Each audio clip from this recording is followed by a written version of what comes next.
morning, kids. How is everybody doing on this fine morn? I hope you have your coffee, because I sure have mine. Excuse me, just getting myself situated still. Oh, yes. It is Tuesday, July 21st.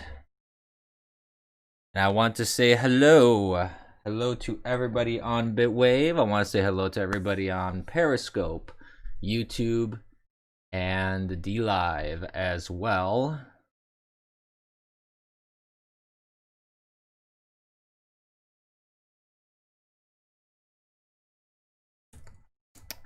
All right. So there's some interesting things happening over the weekend and yesterday and all that fun stuff.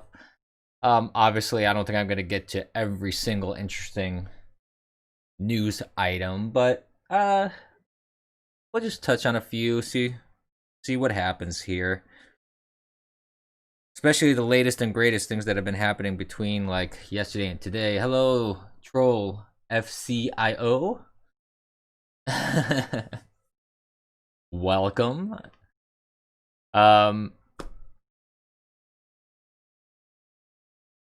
Still no ETH address. ETH address. Hello, intruder. Welcome to the stream. Glad to see you as usual. Hello, Chillwave. Greeting a bunch of people on Bitwave because Bitwave is my usual place of streaming. What ETH address? I'm not entirely sure. I'm aware of what's going on there. I still haven't had my coffee yet, so bear with me. Shalom, hetero alpha god. Time to put the kettle on, indeed. Yeah, I'm a little earlier than usual. I mean, my stream was supposed to start around this time, and I've been slacking lately and just starting at 10 because I didn't want to get up earlier. I'm not gonna lie. Morning oh, yeah. Ignore all the anime trannies. Ethereum address. Oh, there's a... Is Elon Musk saying something about that? Or is that supposed to happen like right now? Because I could possibly pipe it through if it's worthy of piping through, that is. I mean, I assume it is. But one of the first things I saw this morning, when I went on to social media, like right before I was getting ready here, actually right as I was getting ready for the stream, one of the top things trending is guess what? Certain masks are crap. Everybody that's been pushing wear a mask, wear a mask, wear a mask, wear a mask, wear a mask, wear a mask. Wear a mask, damn it, wear a mask. Well, guess what? Now there's news that certain N95 masks are just crap. And you should not be wearing them.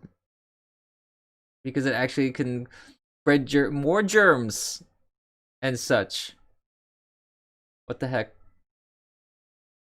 Sorry, this one Los Angeles Times article I was trying to bring up here. Wow, LA Times, really? You're that much of a jerk.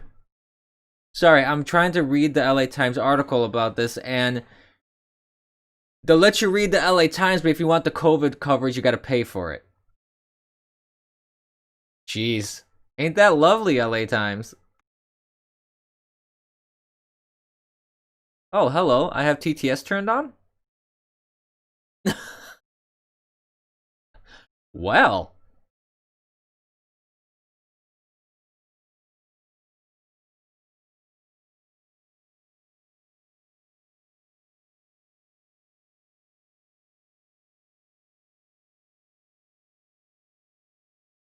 Wear the mask, bigot.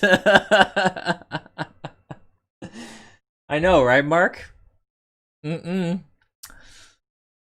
No, but apparently, like, let me see if I can bring up this article, because now it kind of poofed on me. It disappeared. Oh, so we have super chats here apparently that just read no matter what, which is weird because I don't recall. Oh, alert TTS. Haha. Get it. All right, so I could turn that off as well. Good.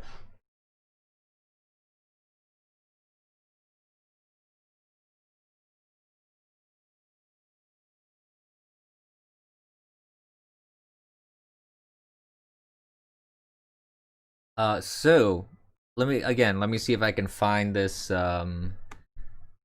here. So basically, it says experts advise against the use of N95 respirator masks with exhalation valves because it seems like the ones with these valves are not medical, and they will actually. It only filters for the air you breathe in, not for the air you exhale. So you're putting others at risk, even though it's filtering for you. So I kind of find it. I cannot talk today.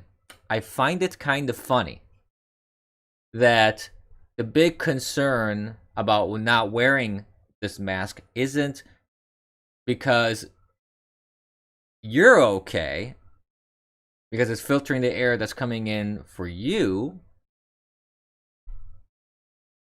Like, don't worry, like, don't protect yourself. You just have to worry about the others around you. So, like, F you, but you don't wear this mask because others might get sick because you're spreading, because what's being exhaled is not filtered because it's a one-way filter.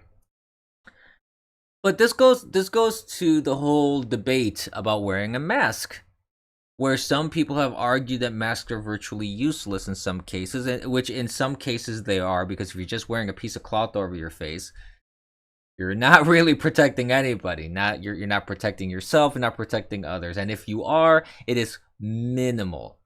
It is quasi insignificant. So the fact that this comes out now in July, okay? This comes out now in July, when we've been dealing with this sort of thing since what? February? January? January is actually when it started affected the United States, or at least action was taken in the United States.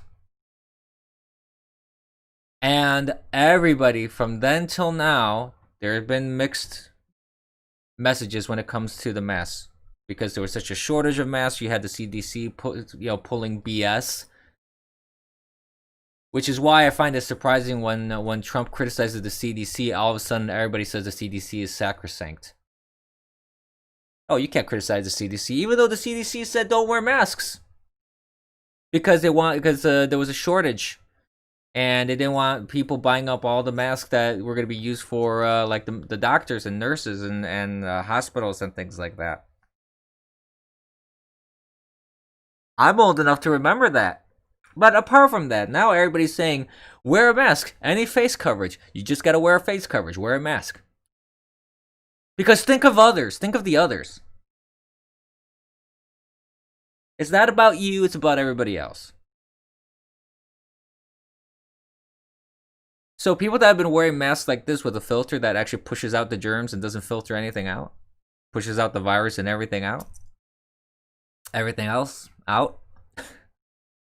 What's the response to that by all these people that have been pushing masks? Just a big shrug and go, oopsie. I suppose that's the answer. I guess. I guess. That's the only conclusion I can reach at this point.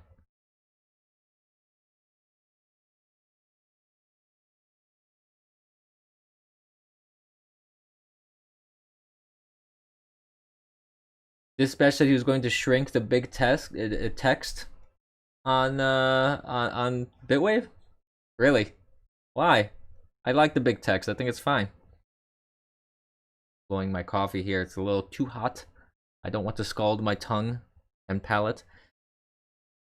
What's gotten into you, hetero alpha god? You weren't like this in my previous streams. Now you're being all Me Too movements. Sexual harasser. Hashtag Me Too. What are you doing?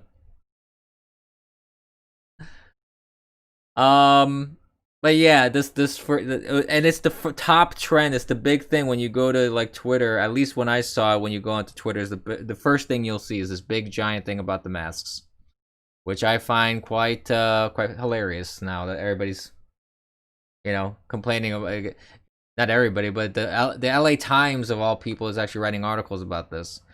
In other news of wokeness, it appears that Trader Joe's will remove quote-unquote racist branding from packaging, quote, from some of its international food items. So Trader Joe's had this kind of tongue-in-cheek thing where, and I don't even go to Trader Joe's. Let's just put that out there. I'm not a Trader Joe's guy. I tried to go to Trader Joe's once, and I didn't see anything special about it. I couldn't recognize, like, what was it? 4/5 of the brands of stuff that was there, I couldn't even recognize in terms of, like, I didn't even know if they were decent or not. Not to say that a recognizable brand is necessarily decent, but when I'm looking at like these varieties of taco shells, for example, how the heck am I supposed to know they're even any good? It's basically you go there if you're someone who's new to Trader Joe's or similar stores. You have to go and just buy stuff and experiment, and you may end up not liking half the stuff you buy.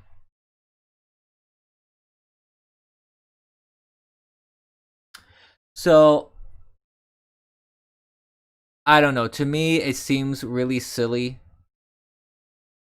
But let's move on with the whole news item. To me, like I said, I'm not a big fan of Trader Joe's. I tried it once. I tried some ginger ale. It was horrible.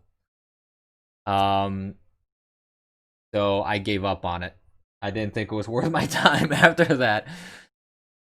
But Trader Joe's had this tongue-in-cheek thing, though. This I was aware of because I did see it when I was there, and I've seen this before. This isn't anything new. Nobody really cared about it. It didn't offend anybody. But apparently now, in this whole age of wokeness and of Aunt Jemima being changed and the Indian lady and being removed from Land O'Lakes and other stuff like that, which to me is the stupidest thing on this planet. Removing certain brand stuff, like imagery from brands, which isn't really offensive, but you think it's offensive, especially if you don't even look into the history of it. Like in the case of Aunt Jemima, that's not really a racial stereotype. If you look into the history of who the person was that they used as the Aunt Jemima brand, it's actually a wonderful story, and it's a success story. And it's a story of overcoming adversity to become one of the first wealthy black women in America. Very early on in the Americas.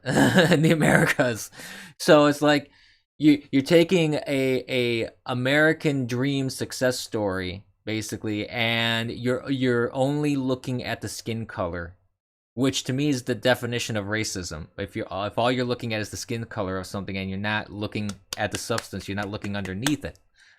Which I recall was something that Martin Luther King Jr. said, wasn't it? About, that whole thing about not looking at the color of your skin, but the substance of your character. That sort of thing. But whatever. Moving on. So again, Trader Joe's has this packaging that they do for certain products. For Italian products, they use Trader Giotto's, which actually is inaccurate because it should be Giuseppe. Giuseppe is the Italian version of Joe. Or Trader Pepe's, because they shorten it in Italy. They say Pepe instead of Giuseppe. But anyways, so you have Trader Joe's, when they have with the taco shells, it's Trader Jose. And for Asian food is Trader Ming's. I don't know what the equivalent of Joe is in Mandarin or what have you. So I can't say for sure if that's an accurate translation or not. But the point is, it was a fun way of using their name and attaching it to different parts of the world. And it's not like Jose or Giotto or Ming is an offensive stereotype for that country. For example, it was a tongue-in-cheek thing. Jose is just a name. It's Jose. Giotto, I don't know why they would chose Giotto, because Giotto was a famous artist. I guess maybe they're maybe going for name recognition. But anyways, whoever did that marketing scheme, probably could have done a little better on the name choosing. That's my only critique. But beyond that, there's nothing offensive about it. There's nothing offensive about it. That one time that I was in Trader Joe's, I saw all sorts of people in there of all different ethnicities at Trader Joe's, and they were buying all sorts of this stuff, and nobody ever said a word. This is coming up now because they want to be they want to show themselves to be woke. This isn't racist. Labeling everything as racist is very bad. Okay? I think people need to understand that you need to address racism where racism really exists. If you're labeling everything as racist, you're actually demeaning the meaning of the word. And when you're doing that, you're actually putting people who are victims of racism, or when there is really racist packaging, for example, or branding or marketing,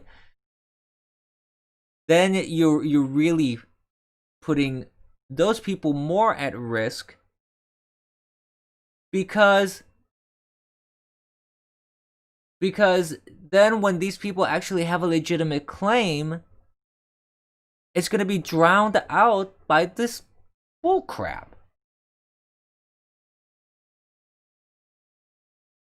It's kind of like how the definition in some, like in academia, or there's been a push to change the definition of sexual harassment.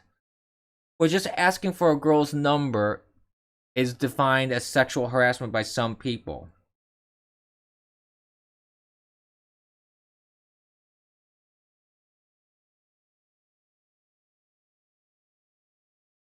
And that's ridiculous. Asking for a phone number is not sexual harassment. And you run into the same philosophical conundrum of, well, if everything is bad, how do you differentiate then? When actually something bad happens?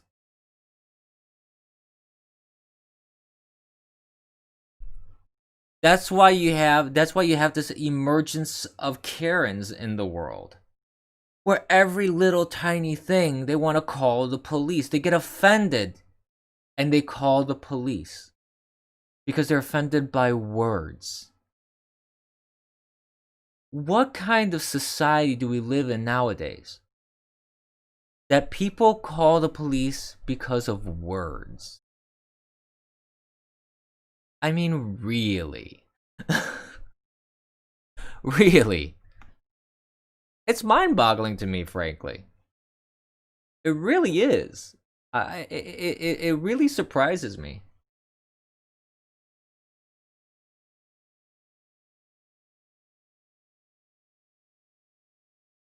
See ya, Troll FCIO. Yeah, I've pulled some all-nighters every once in a while.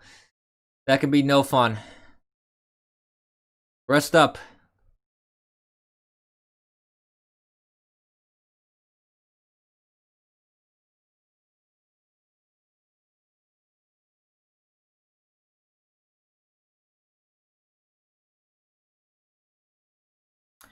So yeah, that's really what it boils down to.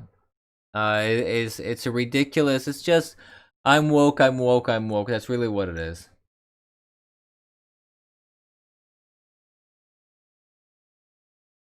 Every day on Bitwave isn't all night. Yeah, see, that's why I try not to stay all the time on Bitwave. I pop in for my stream, chat a little bit to when I can, and I'm very busy generally, so I enjoy Bitwave. I enjoy chatting on Bitwave, but it can be a lot sometimes. No offense to Bitwave, but it can be a little heavy sometimes.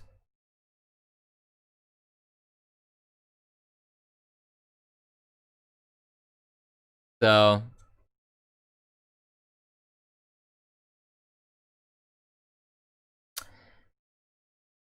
moving on. Moving on. So there was this whole thing that happened over the weekend up until now. So there's this judge who was assigned the case of Epstein's Deutsche Bank case, because apparently Deutsche Bank has had a lot of dealings with Epstein's finances, and there's a lot of stuff like improprieties. Apparently, I don't know the details of what's going on in the case specifically when it comes to that, which is, a lot of it's unknown still, because once the case starts and a lot of this stuff starts getting revealed, you will be seeing a lot more of Epstein's finances, where his money came from, where his money went to, and what financial ties he has in terms of his businesses and people. Because there's been a lot of speculation, actually. There's been a lot of speculation and wonder as to how he made all this money,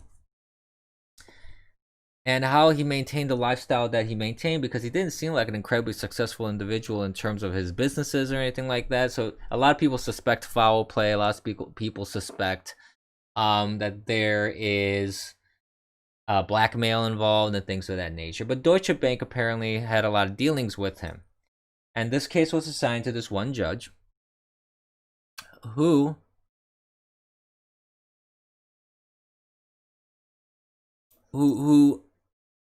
this judge was a New Jersey judge.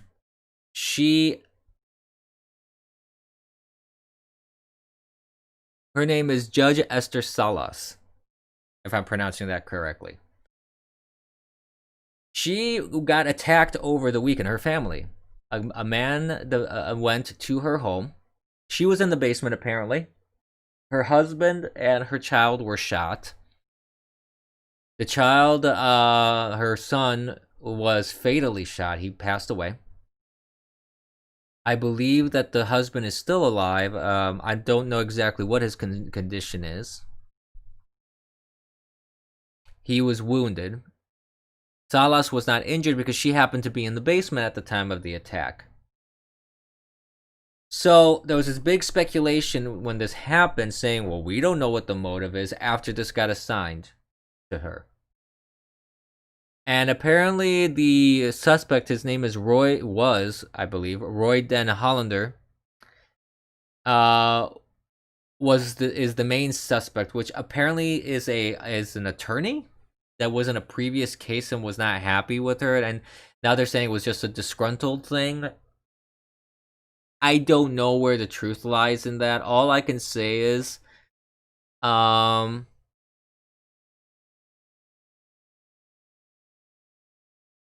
I can say is this. It's rare when there are coincidences, just pure coincidences in this world. I find it very suspicious. And I'm not one that delves in conspiracy, honestly. I'm not the type of person that just spouts conspiracy without any sort of foundation. I try to base all my opinions in material facts.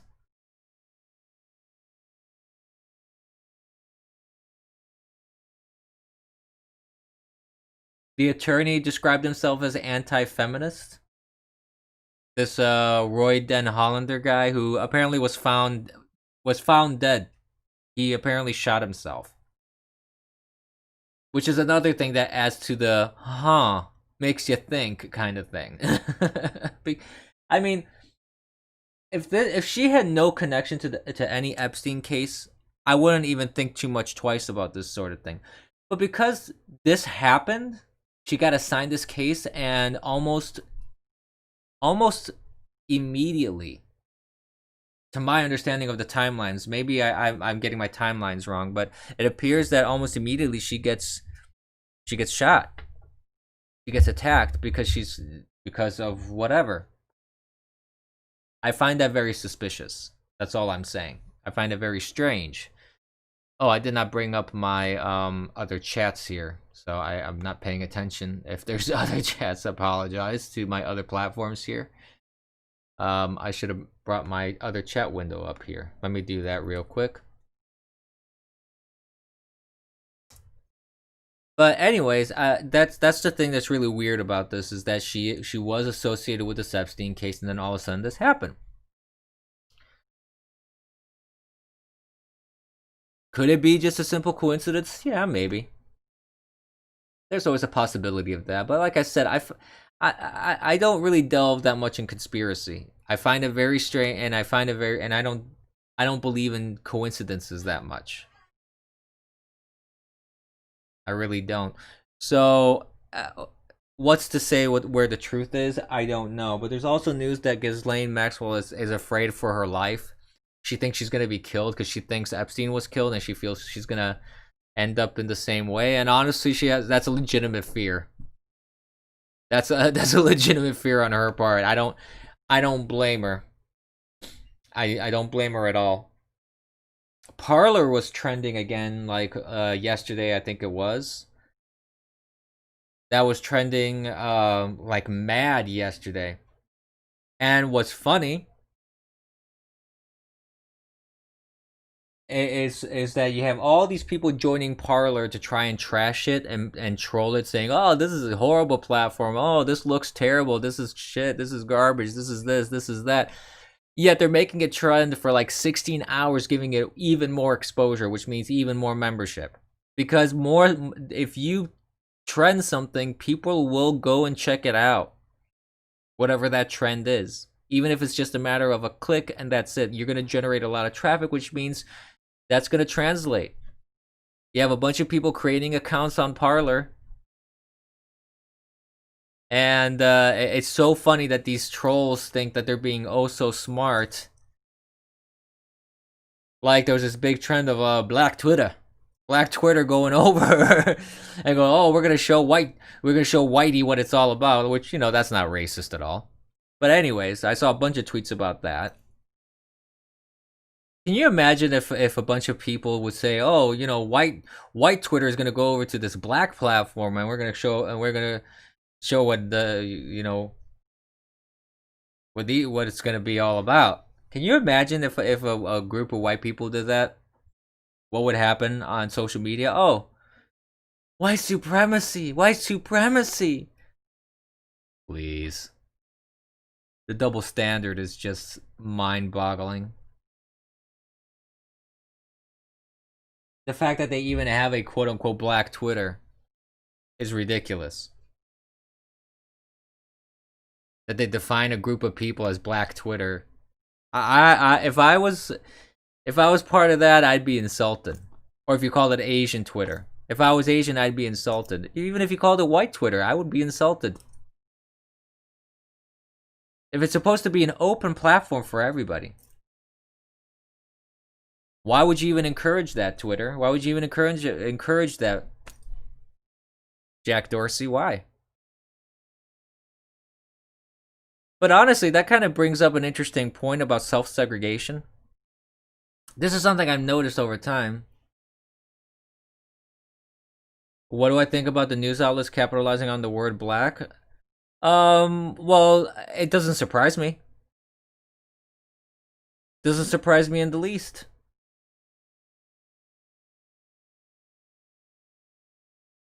The news outlets, like, not just the news outlets. I mean, you have the NFL sports outlets. They see, this is the thing, okay? They see this stuff. They see the stuff trending on social media.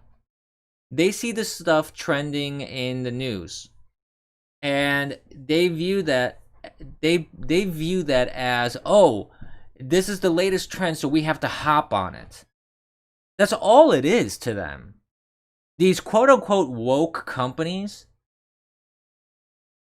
they really don't give a crap.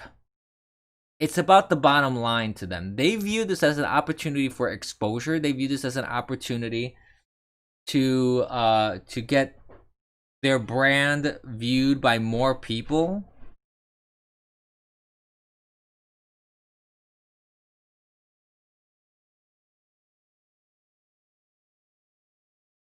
Like, I can tell you, for example, even for me, when I see any trend on Twitter, the first thing that I think of is, can I tweet about this? Can I get my account onto this trend to see if I can get some exposure on it? And there are times where I refuse to even tweet about certain things because I don't want to put my name connected to that, because it's just, I'm not the kind of person to just jump on a trend just for the sheer sake of jumping on a trend. But even myself, when it comes to like the marketing side of me, would see like a trend about whatever. Like whatever trend is happening right now. Let me give you an example. Like if I see a trend for Natalie Portman. This is trending right now. Cat Stevens, actually. Cat Stevens is trending as well. Why? Because it's his birthday. Okay, if I was one of those people that as soon as I see a Cat Stevens trend, for example, I would say, oh, okay, well, happy birthday, Cat Stevens, blah, blah, blah. I want to get some exposure on that. I don't do that because I don't care about Cat Stevens. He may have had just one single interesting song, and he's also a complete weirdo. But anyways, that's just my opinion. But the point is, if I see like the 20 trends that are trending, like there's what? 30 trends. I'm sorry. There's 30 trends in the trending section of Twitter. I could go through each and every one and make a tweet about it to try and get more exposure. If all I care about is exposure. And that's what these companies do. And this is the latest fad, the latest big thing that the media is pushing, and is pushing 24/7. So what are you gonna do if you're a brand? What do you do if you're a company? Well, you're gonna have to jump on that bandwagon. Not that I'm justifying these companies, because it's stupid of these companies to do that. I think it's incredibly divisive of these companies to do that, because they're spitting in the face of their clientele and their patrons. I think it's incredibly dumb of them to do that, because really it is hurting them. The views in the NFL, they're dropping like a brick. Views in other sports, Major League Baseball, now there's a boycott. Speaking of trends, there's a hashtag boycott the MLB. Why? Because players are kneeling. They're being assholes.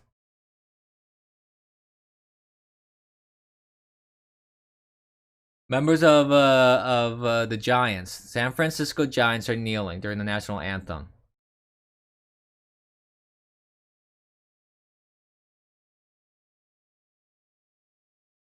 See, if I was a player on that team, I would walk off. I would walk off the field if that would happen.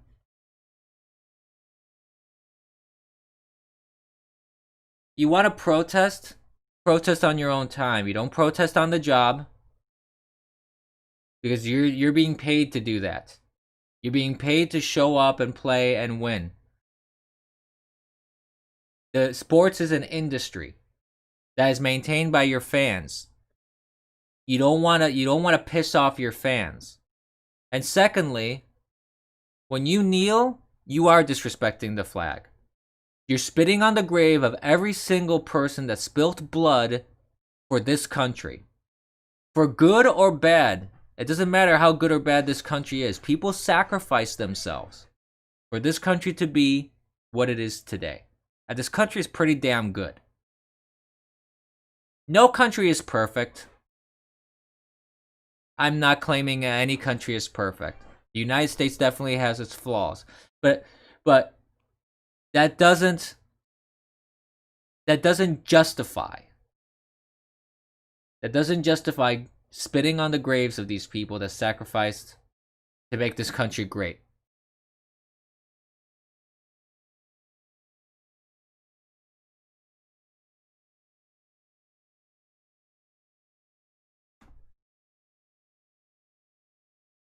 I mean, this country, it's amazing how much prosperity this country has brought, not only to Americans, but all over the world.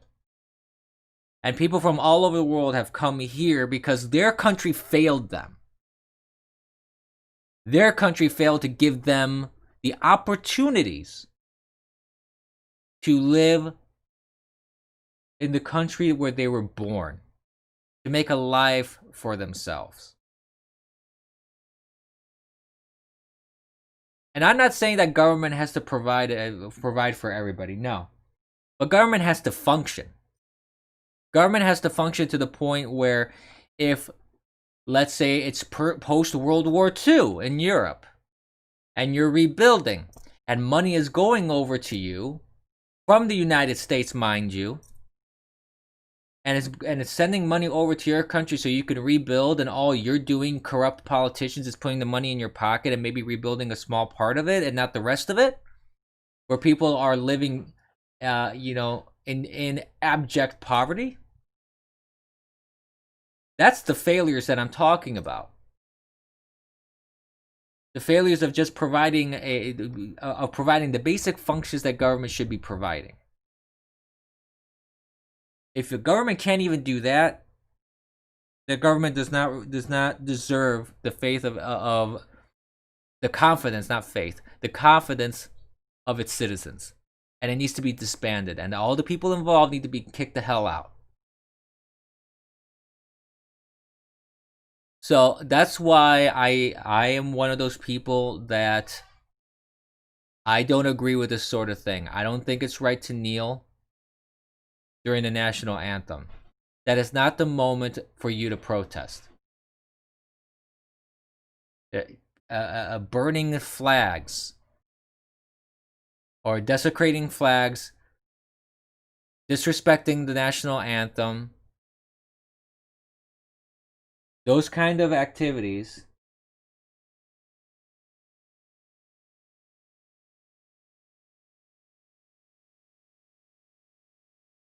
those kind of activities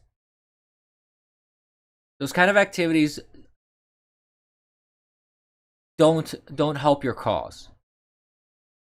Not only because they put you in a bad light, but also because they really don't do anything. You kneeling at the national anthem is not a virtuous protest.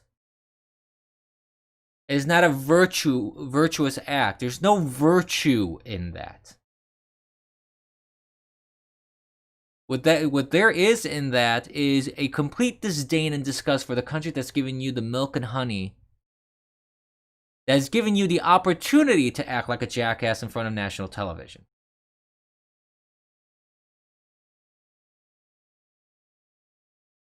If this country is so evil, why are you playing on Major League Baseball? Why are you playing on? Why are you accepting the money from this country? Why are you accepting all the benefits of living in this country? If this country is not to your liking, then you have two options. One option is actually do something pragmatic. Actually do something that could help your cause, whatever the cause may be. If you feel that there is some sort of injustice, then go to your local politicians. Address where this injustice is. Show me where this injustice is. And if you can show me that there's injustice, you know what? I will go and stand right next to you to fight this injustice. I will go to the police station and complain to the police chief about about racial profiling if you can find, like, if there's actual racism involved there. I will go to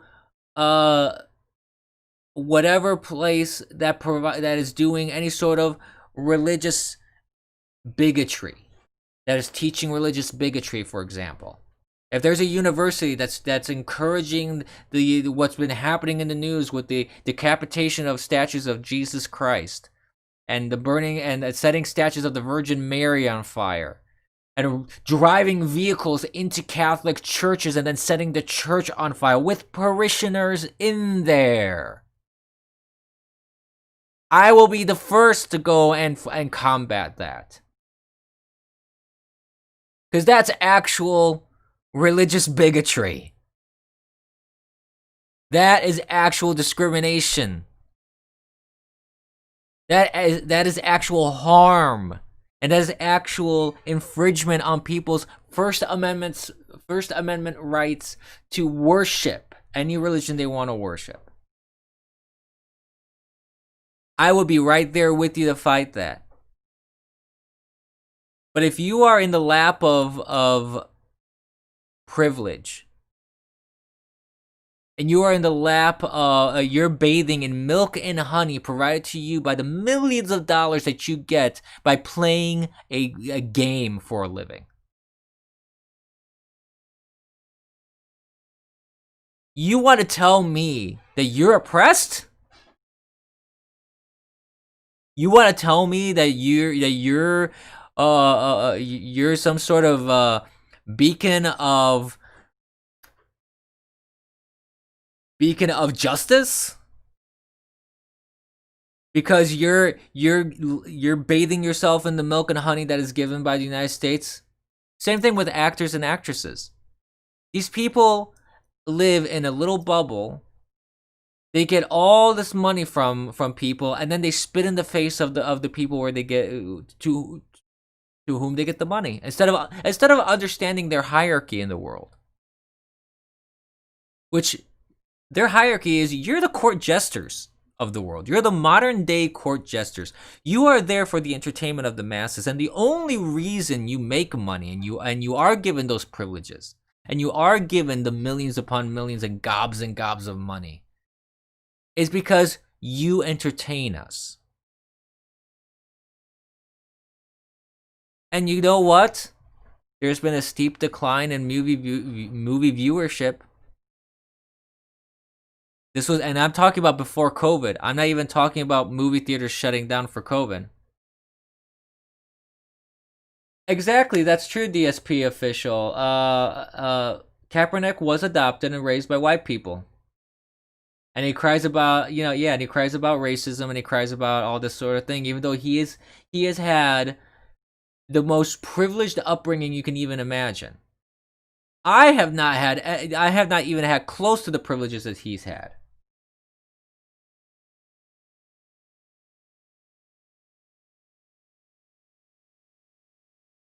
So, but that's besides the point to me. It's like, to me, it doesn't even matter what your upbringing is.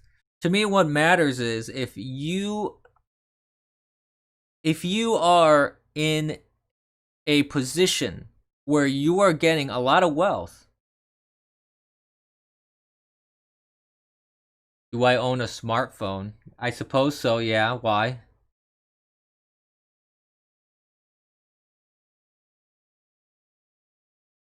Could drink some of my coffee.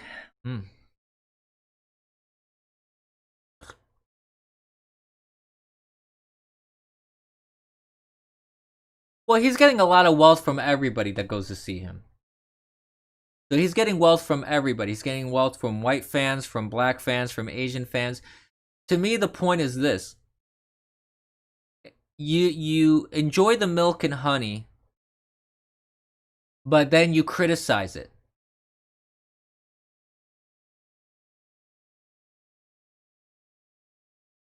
I have both. I have multiple devices, so I have some Android devices, I have some iOS devices, even though I kind of hate all of them. I think they're all garbage. I'm just answering Intruder's questions. He's asking if I have a smartphone and what OS I have on it. So, but going back to my whole rant, the point is this. The point to me is this: if you're kneeling, or you're an actor or a singer, and I mean, I get it. Everybody can have their own political opinion too. That's the thing. I'm not saying you can't have a political opinion. And I'm not saying you can't express that opinion. But Trust Wallet?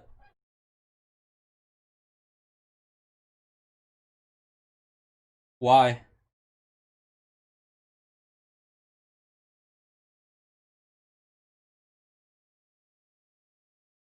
Oh, cryptocurrency stuff?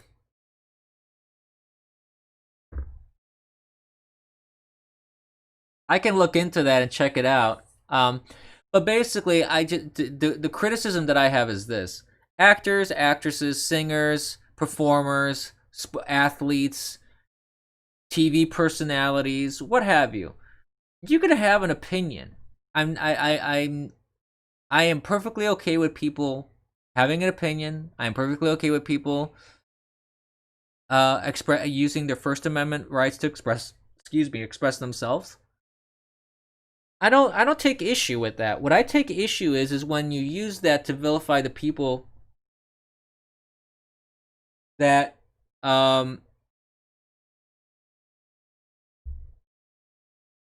that have put you in that position of wealth.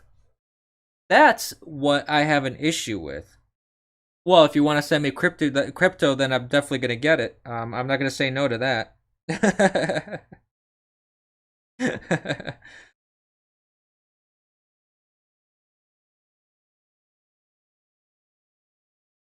um,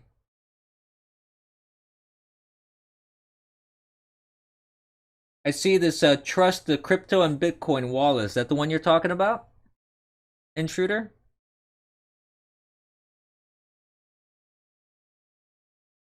Because I do have I thought I did have one on my phone here. Let me look at something real quick. I have BitPay. I do have BitPay on my wallet. I mean on my phone.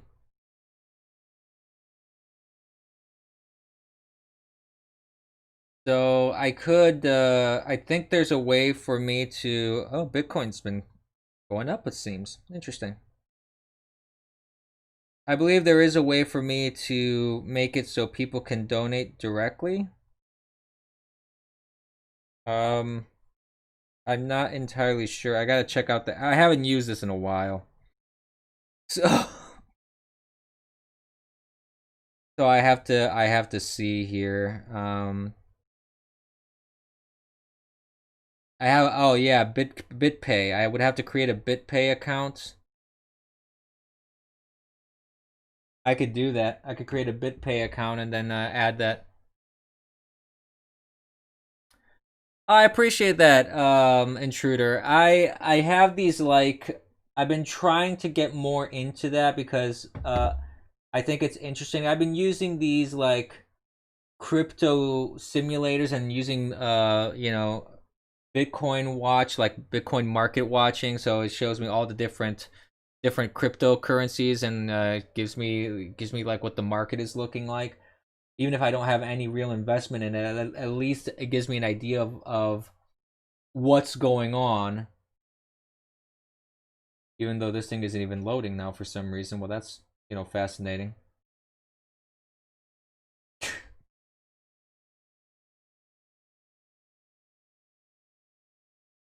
Can you provide me a link to the website? Because for some reason, when I search for it in the app, I don't see anything specifically called Trust. I just see Trust. That's it. Is that the one, the Trust app?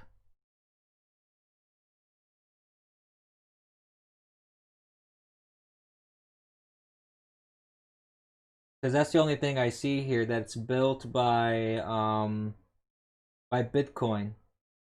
No, wait a minute. Let me click on that. It's by 6 Days LLC is the one.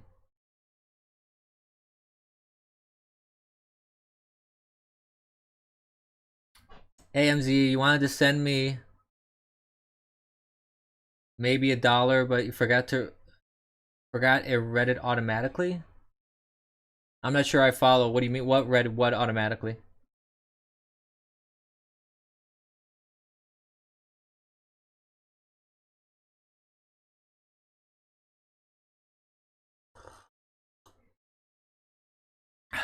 Just sipping my coffee.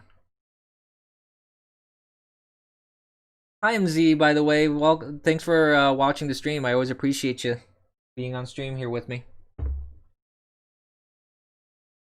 But yeah, but anyways, just to... No, not that. Yeah, I didn't think it was that. If you could send me the link, Intruder, I'll take a look at it and try and put it on one of my devices so I can access that. Because I do want to get a little bit more into cryptocurrency. I want to add it as a way for people to support the stream if they want to do that. But if you want to support the stream, and that's a good segue into some shameless self promotion. Hey, you can support me if you want at streamlabs.com/theeternallabyss. Oh, the kind of super chat deals. Yeah, but doesn't that go to dispatch?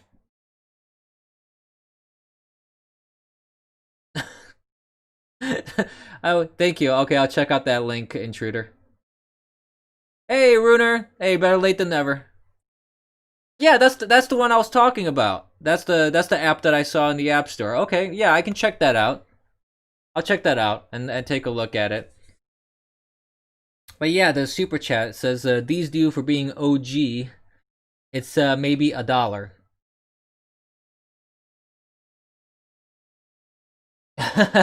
He wants to pull you into the crypto scam. I should set something up. No, you're absolutely right, MZ. I've been slacking on that because I haven't really been into crypto, and I haven't. I honestly, I'm gonna be honest. It's taken me a while to wrap my head around it because I wasn't a big fan about it. I don't know how I feel about something that's not doesn't have any sort of backing.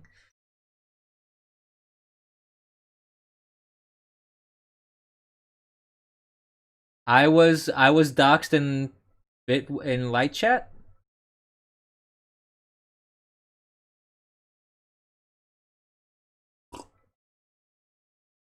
Of course, I'm Bitwave famous. I've been around Bitwave since nearly its inception.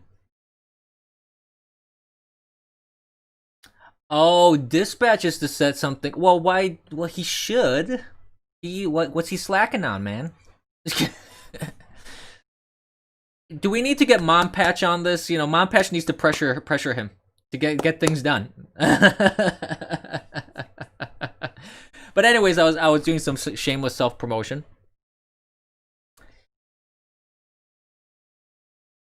You know what? Listen, I've been on D-Live for a while, for example, and I have some lemons. So I probably have 50 cents worth of lemons stocked up here. So I mean, it's not like I'm completely foreign to that sort of thing. I know it's stupid with the lemons and D-Live. It's not a big deal. But yes, get Mom Patch on it for real. So I get it. I get the weirdness of of Bitcoins and crypto. But if that's a way that some people wanna support me, I think it wouldn't be a bad idea to at least give them the option. And then whenever I get a donation, I could always just cash it out. I don't have to wait on it. I could always just cash it immediately and just take what I can get from it. You know. But anyways, shameless self-promotion. Streamlabs.com/theeternalabyss. If you want to support conservatives, we're being censored, we're being attacked constantly. I mean, you have people on Twitter, you can actually look at this happening even live. You have people. There was this one doctor, and I can't remember his name off the top of his head. He was a TV personality. He started really going against this whole COVID narrative and providing actual real medical data and facts to back himself up, and he's seeing his followers drop. You have singers like Eric Carmen, who was really big in the 80s, this guy, and he still sings, he still does his thing, and he's very much a conservative now. And his followers, and he shadow bans, his followers are dropped constantly. I don't know if that's a crypto I'm familiar with, hetero alpha god. But anyways, um, so I mean, you see this happening in real time. People are tweeting in real time. Hey, I just lost 300 people. What the heck is going on here? Like, I just lost 300 followers. I just lost 100 followers. Me, I have been stuck at 7,000 followers, and the only reason why I have 7,000 followers is because there's these trains, MAGA trains and patriot trains that people do they follow each other to try and combat this pruning that Twitter does.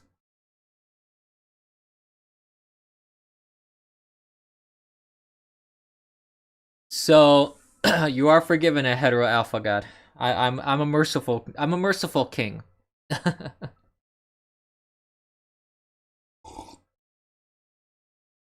um, but anyways, your support is necessary for people like myself to keep going and doing these kind of streams. So if you want to support me, I appreciate that, especially in these hard times. I don't want to take bread from the mouths of people. So if you can, any level of generosity is really appreciated. And I guess I'm going to be setting up a crypto donation method as well.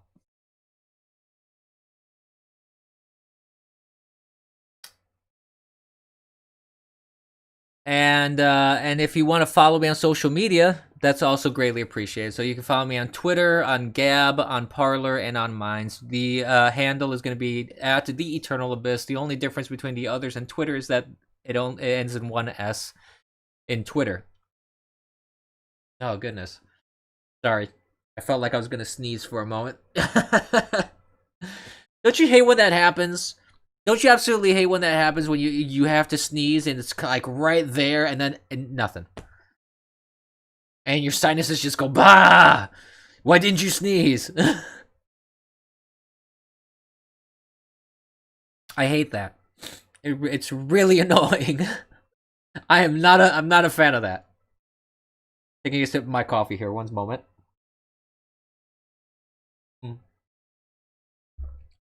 Oh, yes. So, moving along. Let's see what else is happening here that I want to discuss.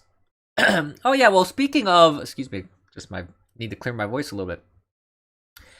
So, Andrew Gillum was also trending yesterday.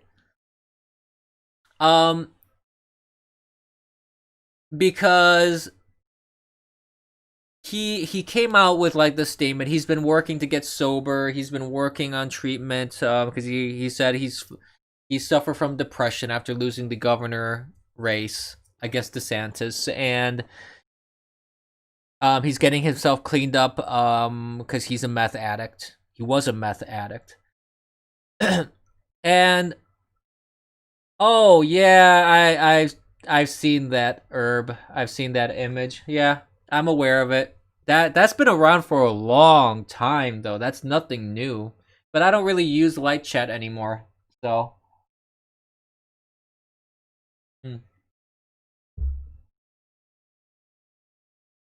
So I don't know.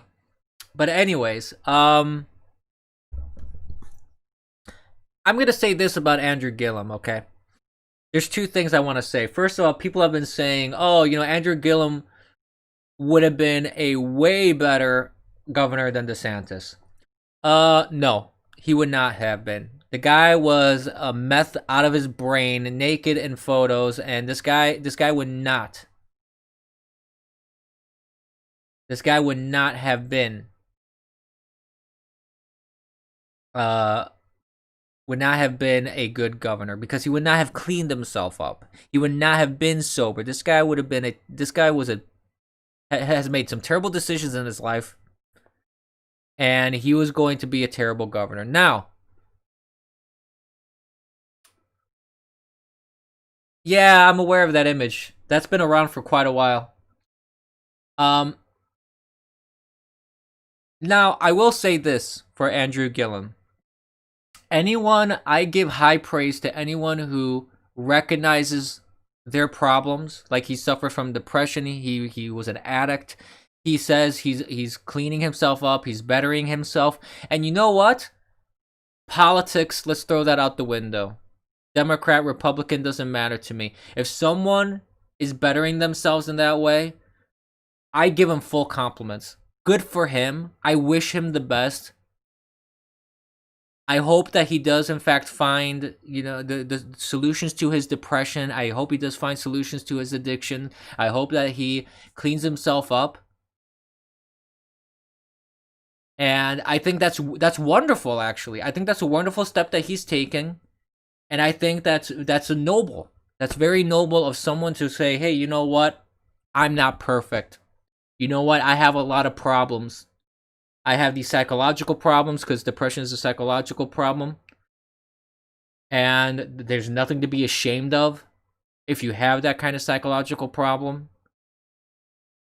I think it's well timed that people are introspective about their issues and problems. And that if they have issues, you resolve it.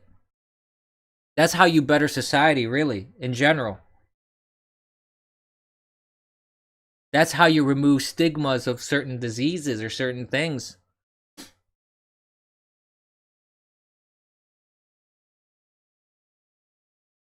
Oh, really? You guys talk about me behind my back? Is that what you're telling me, Herb?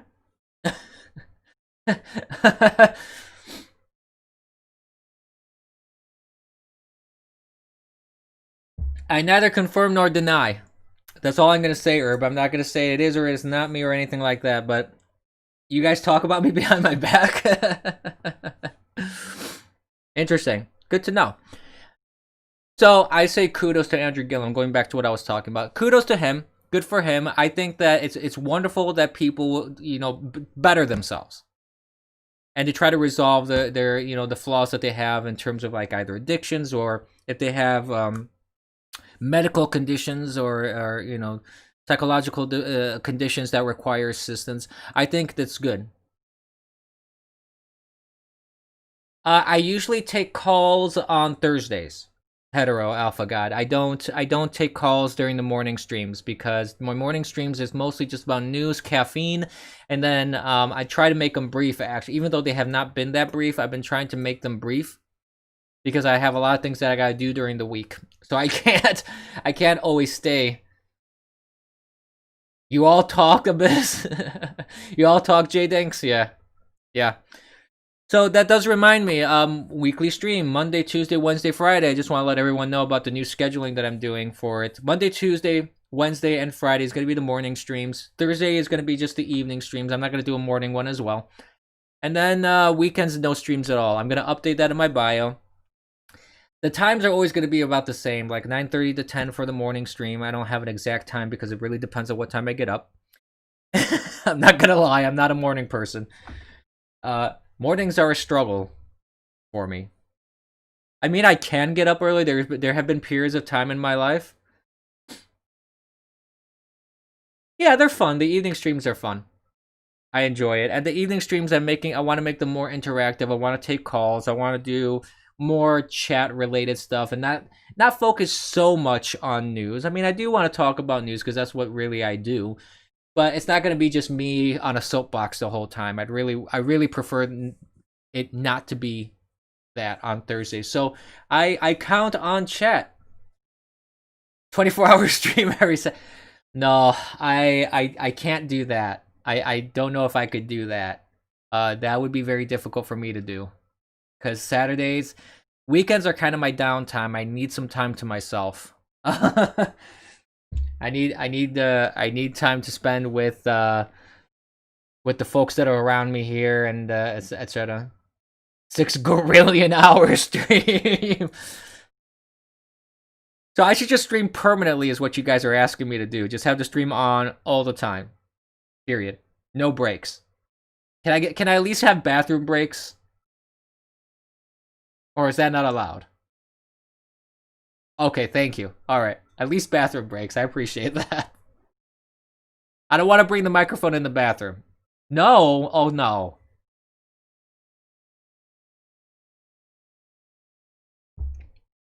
That would not be pleasant for streamers if I have to bring the microphone in the bathroom with me. Permanent stream confirmed. Mute mic, it's okay. Alright, I'll mute the mic. Oh. No, I don't think I could ever do like a permanent 24/7, 365 day out of the year thing. I think that would drive people insane. I mean, not just me, my listeners too. I mean, just look at Kitty. Kitty pretty much did that. He was streaming what, like 14, 15, 16 hours a day? Toilet cam one. No, that's not happening. Yeah, but just because everyone else does it, hetero alpha god, doesn't mean I have to. But anyways, going back to this is turning more into interaction than actual the news stream that I was trying to do here. So going back to the news and such. Another thing that I thought was very interesting is that there's been a lot of stuff that's come up with Fox News. So you have sexual misconduct lawsuits that are filed against Sean Hannity, Tucker Carlson, and Ed Henry, and others.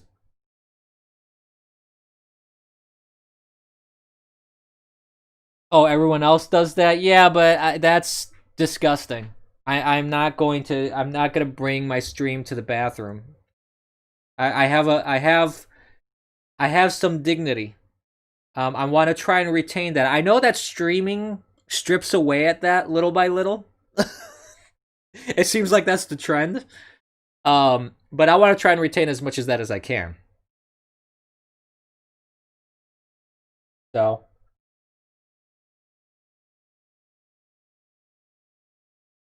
And plus, I don't think people need to get to know me that well. I like to retain our relationship. I want some professionalism in our relationship, in our streaming relationship.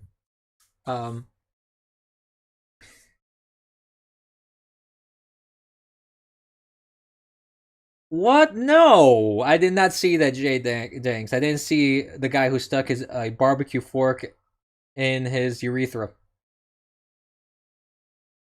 Good God, that sounds horrible, and I do not want to see that.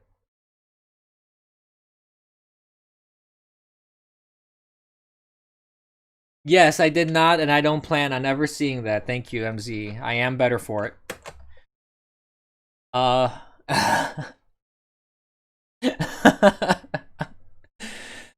So going back to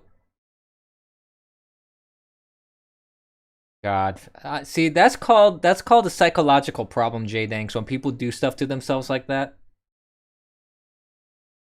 Yeah, but anyways, so there's been the sexual misconduct lawsuits filed against Fox News people, like Sean Hannity, Tucker Carlson, Ed Henry, etc. This happened also with Bill O'Reilly, and some other people.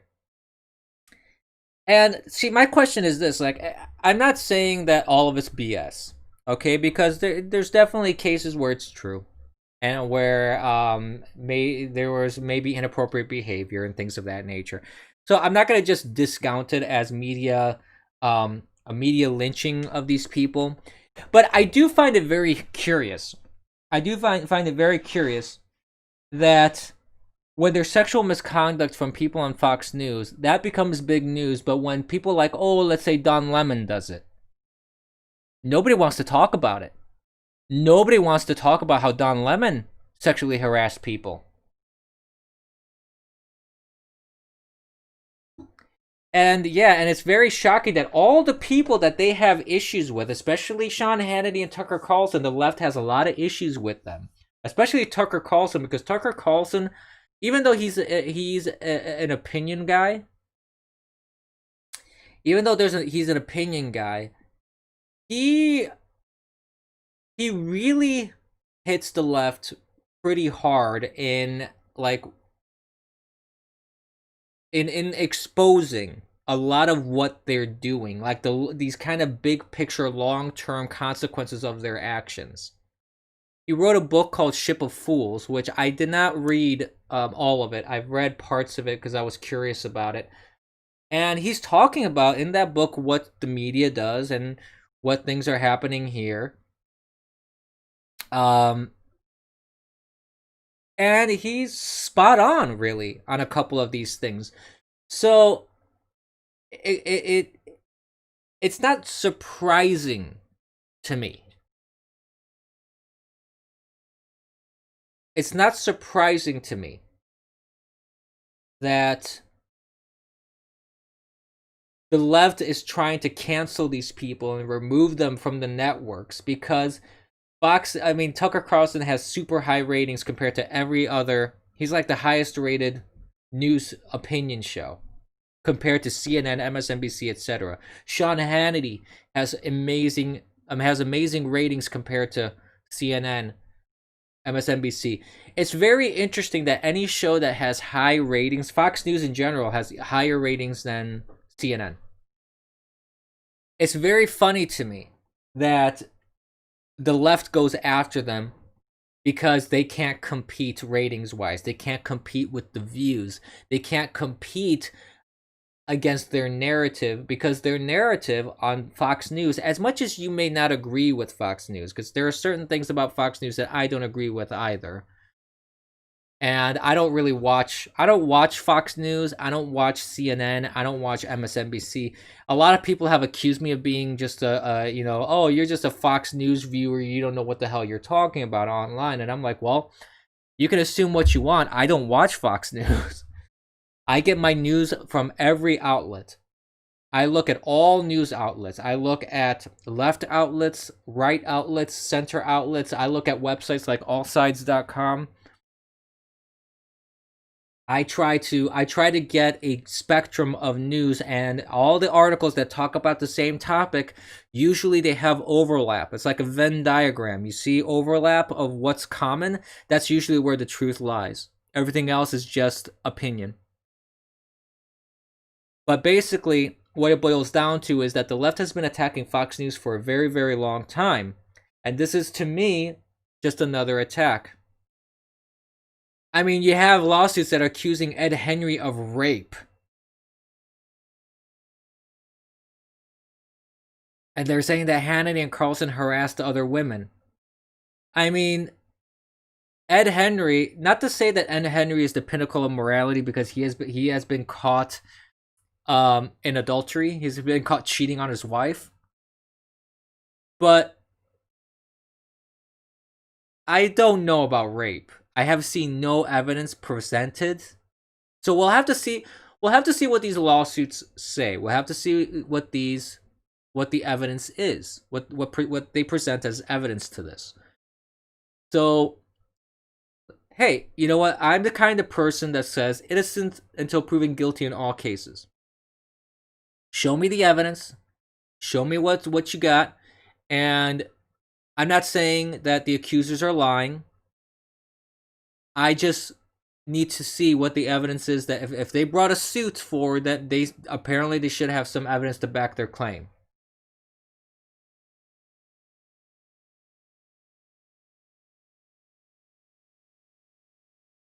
So let's see. I personally think it's a bunch of hooey, because this is something that they've been doing for a long time with Fox News. This isn't anything new, and whenever there's someone who's popular, they're trying to take them down because it's cutting into their viewership, and they're trying to distract away from what this person says. And they're trying to discredit what this person says. They've done that with Bill O'Reilly. They successfully did that with Bill O'Reilly. They got him off Fox News. The guy had the highest rating show, and they were able to get rid of him. So you have that. And I think it's a shame that Fox News allows these people to do that. Now, I don't know about even Bill O'Reilly, for example. Some people claim that it's true that he's an asshole, that he's a horrible person, which may be true. You know what? It may be true. You have Steven Crowder that says it was horrible working at Fox News. He says that the people there are terrible. And you know what? Maybe Crowder's right. Maybe in his perspectives, these people were pretty degenerate and these people were terrible. I don't know. I haven't worked for Fox News, so I can't say. All I can say is, it seems very convenient. Like I said, I don't believe in coincidences, and it seems very coincidental that every time there's a very popular rating, like a very highly rated popular show by some TV personality like Sean Hannity or Tucker Carlson or Laura Ingraham or what have you, all of a sudden these people get accused of all sorts of crazy stuff because the left just doesn't want them to be on the air. Just saying, it seems weird. It seems weird to me. And again, there could be truth to that. If the case comes out that there's evidence that these people really did, like, and Henry, if there's evidence that he actually did rape someone or there's real sexual harassment going on, then hey, I'm not going to say these people are innocent when there's evidence of guilt. And I'll be the first one to say, hey, if there's evidence to prove the guilt of these people, then whatever consequences come of that, they deserve it. Bill O'Reilly was fun to watch, Runer. I do kind of miss him, honestly. He still does the thing online, but it's just not the same. I haven't seen him online. Like, it's very difficult for me to actually sit down and watch him do the online thing. Yeah, he had a really good. I liked how he laid out his program in the No Spin Zone. When he was doing his show on Fox News.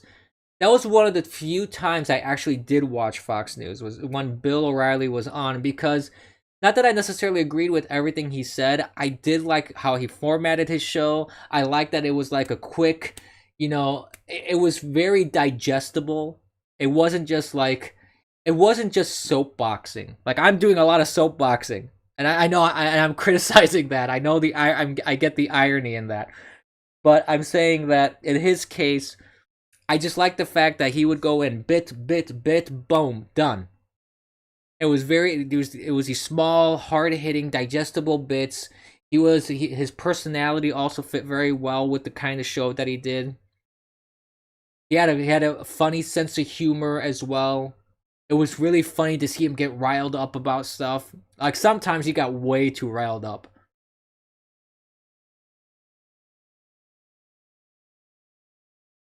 Yeah, why did Stick stop doing that? He used to wear, just a leather jacket, no shirt. I wonder he's cleaning up his look now. Maybe he's trying to go more professional. I don't know.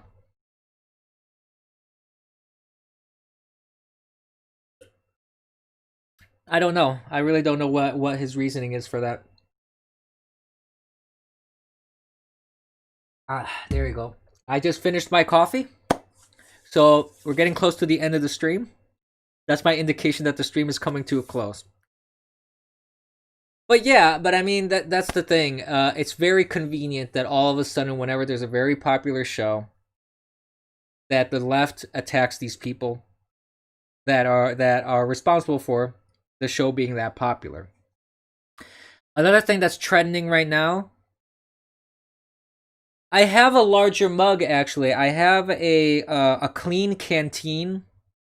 One of those big things that holds a bunch of coffee or tea or whatever and keeps things warm for like 12 hours. But the problem with that is that, excuse me, I'm just moving my chair here. The problem with that is that it's very not easy to clean. The cap on it is not that great. So Clean Canteen needs to work on their caps, on the tops for their canteens, because they're not that great. They get dirty a lot, and it's not easy to clean, and it doesn't flow well. The drink does not flow well through it. I have not been happy with that.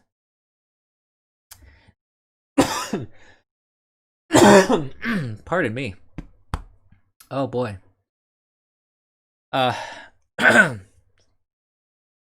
They are, and I've seen some that are designed a little better than others.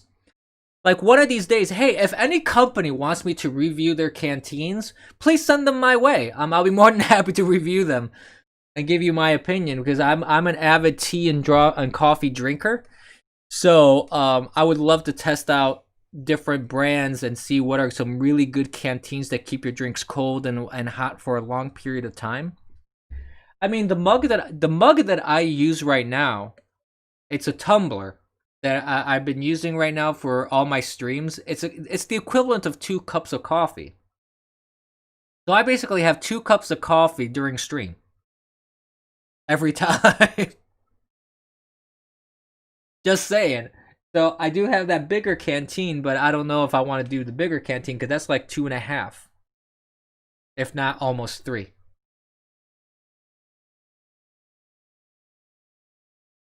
But yeah, another thing that's really trending right now is Natalie Portman. Actually, before Natalie Portman, I think this is I think this is Robin Williams' birthday today, and he would have been 68, I think.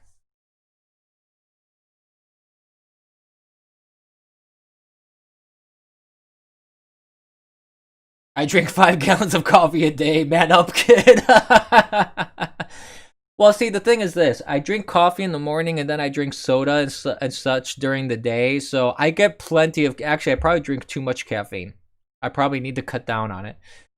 But I do... When I do the streams, I have the coffee in the morning. So it seems like a bunch of celebrities and former athletes or whatever... women's soccer team, women's soccer league, have been coming together to bring together like a Los Angeles soccer team. And you know what? Good for them. I think that's fine if they want to do that.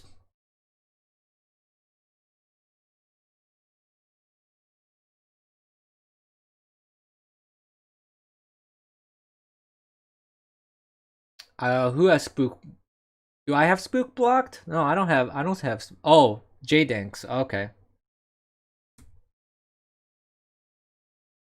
Um.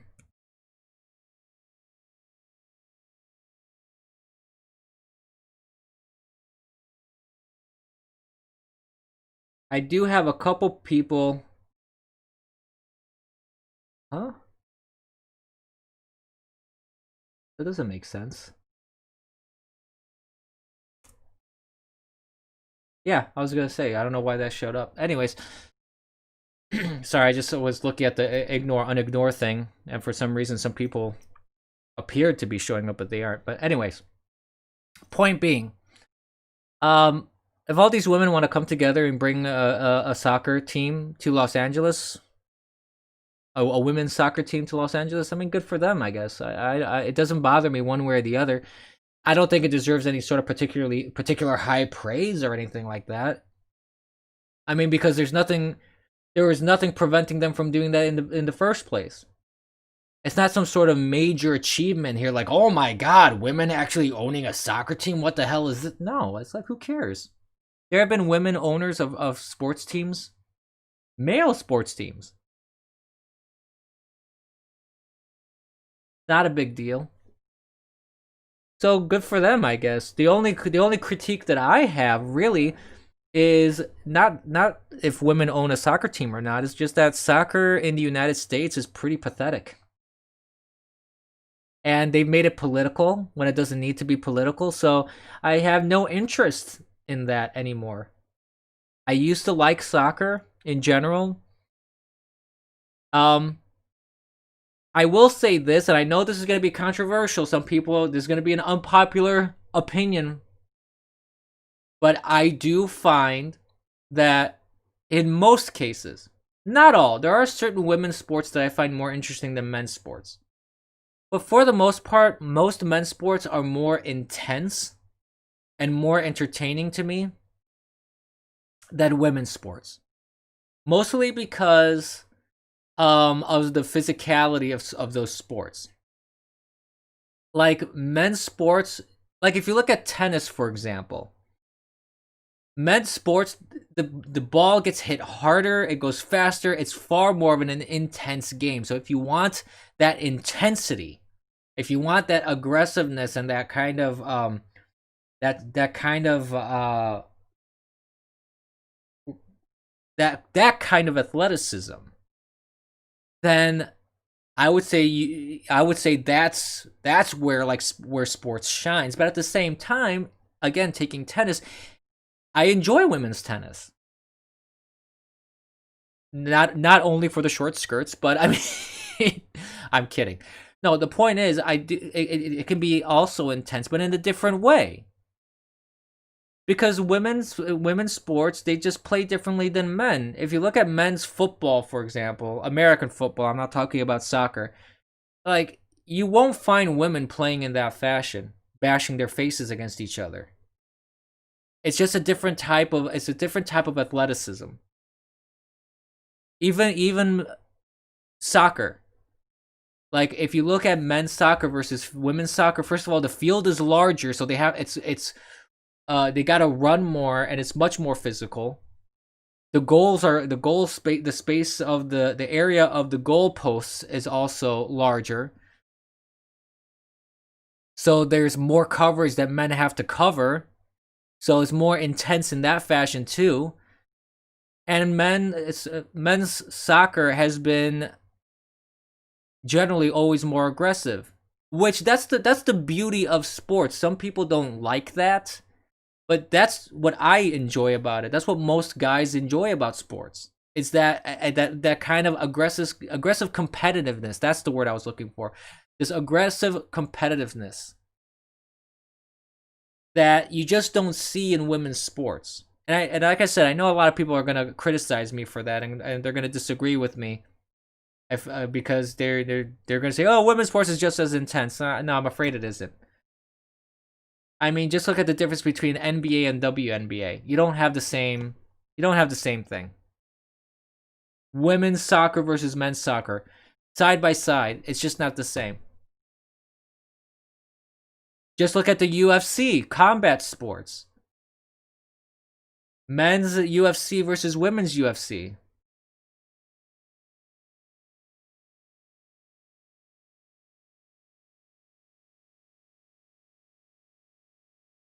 Is that so, Runer? You had a girl in your middle school football team was a linebacker? Good God. Well, but I'm not saying that women can't be good at sports. There are definitely a lot of great athletic women that are athletes, female athletes. She was a hefty lady. Yeah, I'm sure she was to be a linebacker. Wouldn't surprise me, Runer. No, but I'm not criticizing whether women can be athletic or not. There are plenty of women athletes. I'm sure there are plenty of women athletes, even non-women athletes, that can run circles around me. I am not the most athletic person in the world, which is why I'm a programmer, and which is why I do development. I'm not an athlete by any stretch of the imagination, but I have played sports. Well, I mean, I'm not a big fan of co-ed sports. To be honest with you, Runer, I don't think that's a good idea.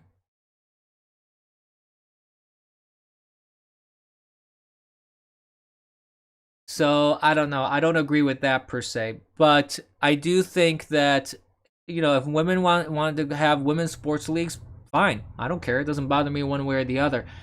Um, well, that's fine. That's fine, Runer. That she held her own. I mean, kudos to her. But I just feel that a lot of women complain about the fact that they don't get the same attention in sports than men.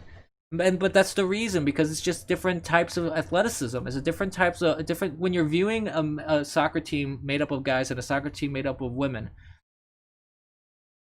Not to say that they're not entertaining. They're both entertaining in their ways, but they're just different. No, No, science does not say that, J Danks. I know you're being a troll.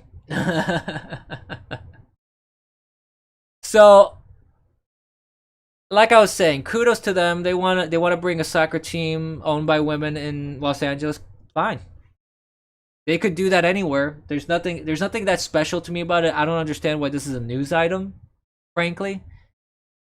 And it could be a good idea for Natalie Portman to diversify her portfolio because honestly, she's not that great an actress, in my opinion. I don't feel like the stuff that she's done is pretty terrible, and the stuff that she's been in, her acting is pretty horrible.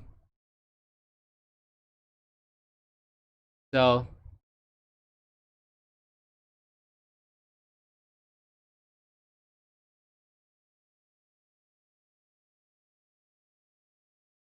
nah, that was pretty garbage. That was even worse. The Phantom Menace, God, she was terrible in that. The only times that she was decent in that, the only time that she was decent in the Phantom Menace is when she wasn't supposed to show any emotion. Her problem is she can't act when she's showing emotion. If she's just like be acting like a statue, like she was when she was being the queen Amidala, for example, and she had just the makeup, she had to keep a stone face. That's when she's okay as an actress. But if she has to show any emotion, it turns into a cringe fest.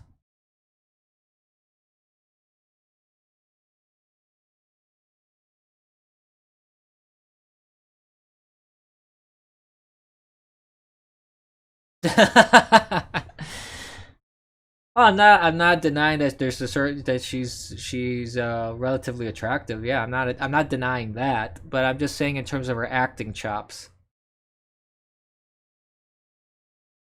Novitius? So she's perfect for Novitius?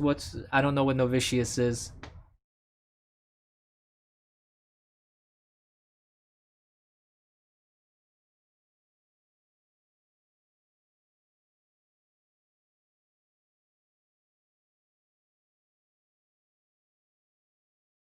Now she has a post.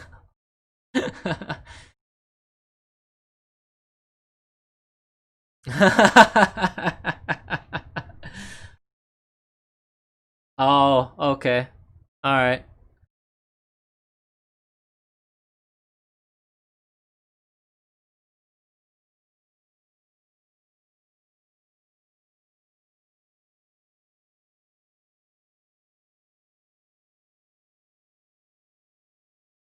I'm just looking at some of the other trends that are happening here before I wrap up. Apparently, Liz Cheney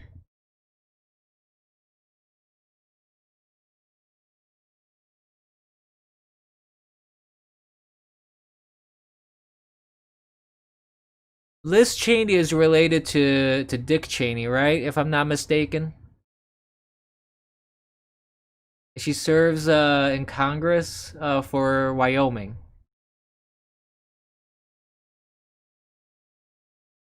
It is kind of a slow news day. It seems like everybody was piling on her during a meeting, and she's defending herself. So of course the left is touting her as the new hero.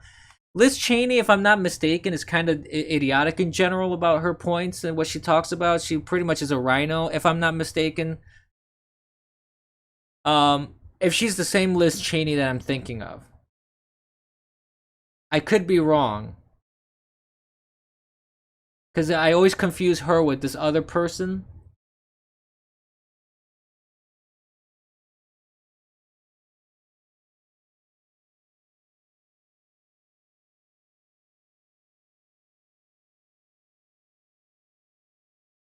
Yeah, I could be wrong, but I don't know.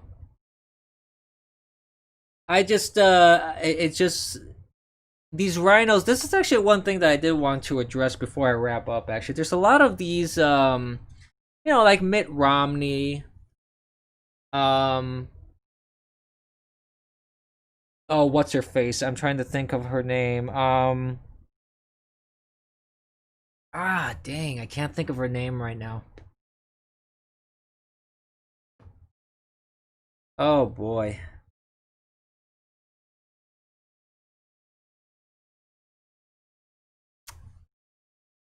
Yeah. I can't think of her name right now. She's that older lady that I think she represents Idaho, if I'm not mistaken.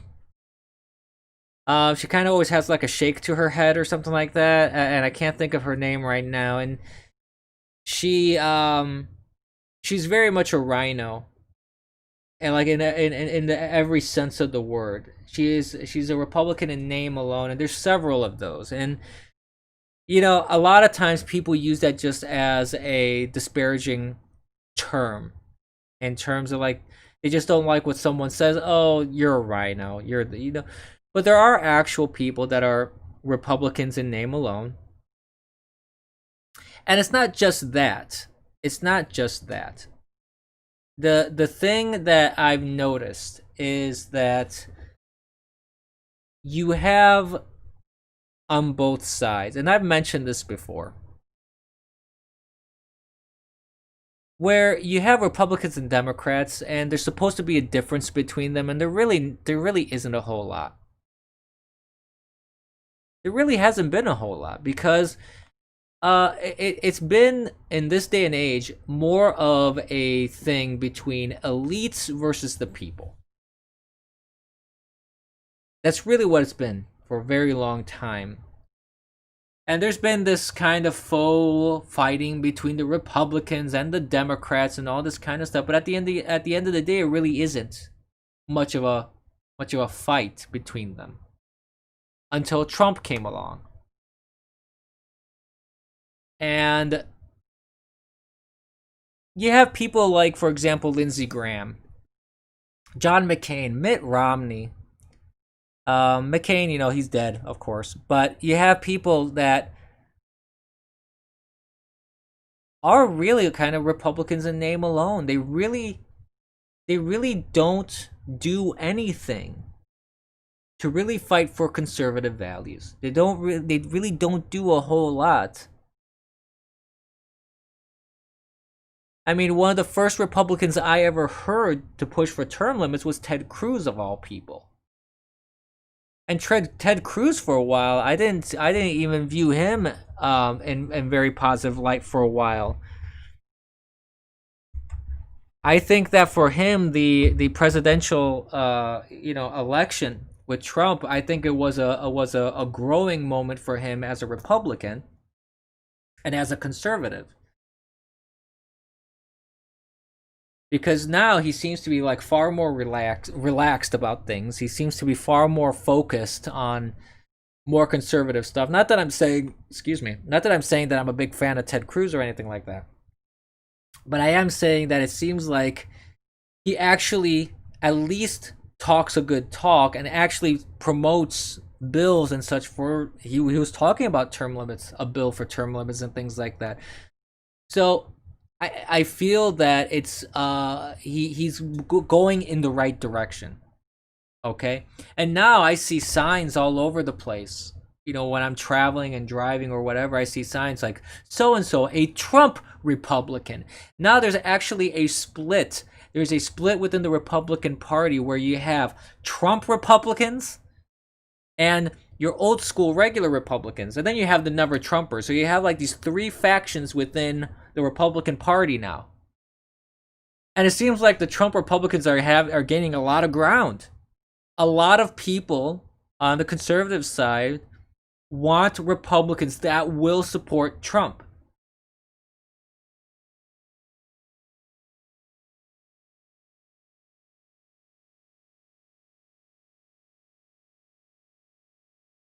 And I find that fascinating, actually. I do find that fascinating because there's this kind of renaissance of the Republicans, so to speak. There's a renaissance in conservatism because for the longest time, conservatives were kind of cast aside for a centrist view.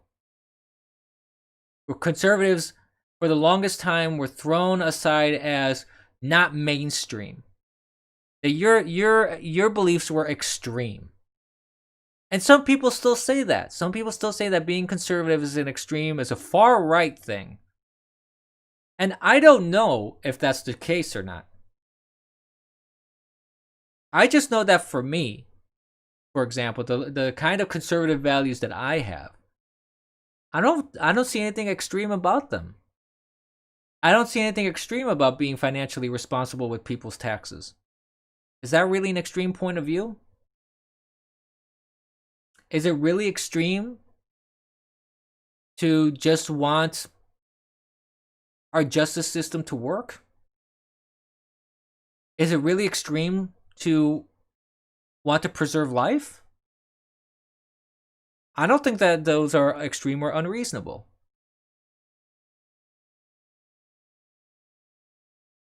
Is it extreme to want to address injustices where the injustices are occurring and not just paint a wide swath of systemic racism, systemic this and systemic that, which doesn't exist?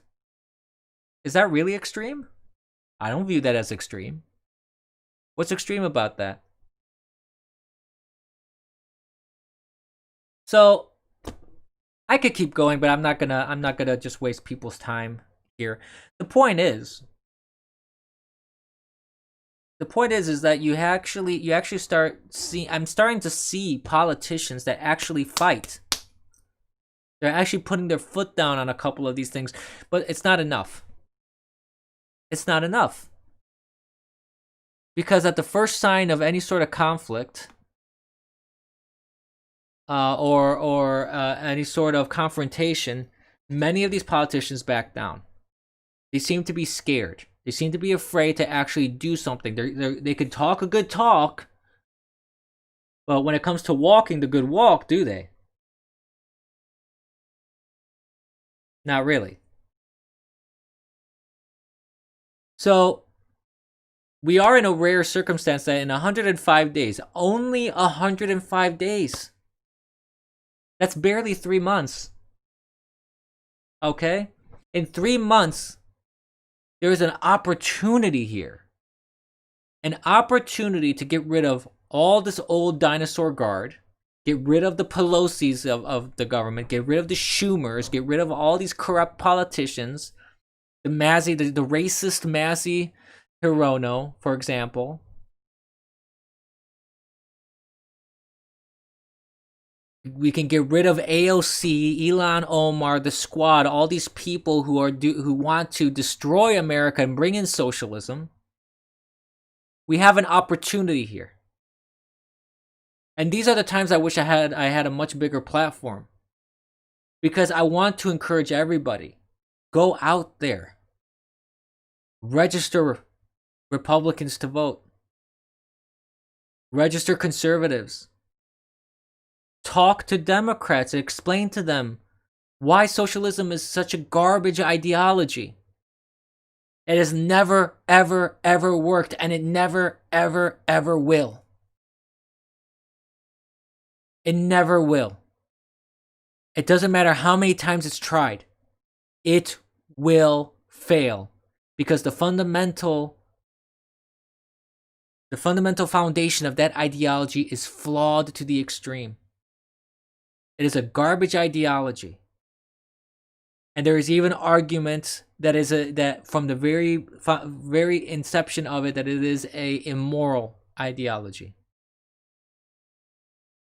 And I tend to agree with that. There's argument to be made for that. So, I don't have any more coffee. I don't have any more news items that I want to talk about today.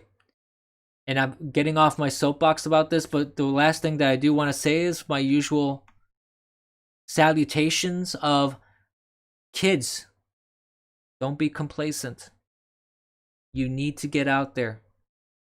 You need to get out there and make this happen. We need to bring proper values into government again. We can't have people in government whose only goal is to dismantle it. We can't have people in government who do nothing but spit on democracy, spit on representative governments, and want to put in authoritarianism, such as socialist ideals, such as socialist governments, such as socialist programs. . Not only will that ruin the United States, It will forever change the United States in a way that it will be nearly impossible to recover. Every country that has tried socialism has never fully recovered. Look at Russia. Look at Cuba. Look at Venezuela. Those countries will never fully recover. Russia has never fully recovered. Cuba has never fully recovered from communism and socialism. Look at Europe in general. Europe is a very socialist collection of countries. Europe, a lot of the countries are really not doing that well financially. Italy, Spain, Ireland, France is not really, I mean, the only strong countries, Greece. Don't even get me started on Greece. But the only really, really strong economies, and it's not even that strong, the only really strong economies are Germany, France, somewhat the UK. Not even. The UK has gone downhill. It used to be very strong. And because of the European Union, it became weaker.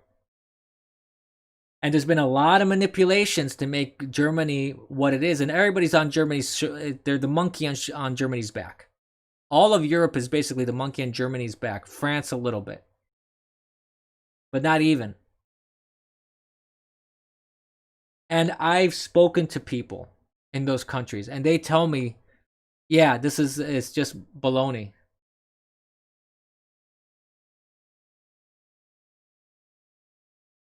So, no, she does not belong in politics, though. Yeah, she does not belong in politics at all. AOC is one of the stupidest people on this planet. She is a very hateful person. She is very much an anti-American, but she's a socialist. She's a communist. Bernie Sanders is another guy that's just a complete socialist loon. These people do not deserve to have any power whatsoever. So, as I mentioned before, kids, don't be complacent. I hope everyone has a fantastic day. I hope everyone enjoyed the coffee and chat. We're going to do this tomorrow, hopefully, if I wake up. I didn't wake up on time yesterday. But we're going to do this tomorrow again around 9:30, 10 a.m. So, I hope everyone has a fantastic day, and I hope to see you all here tomorrow. Take it easy.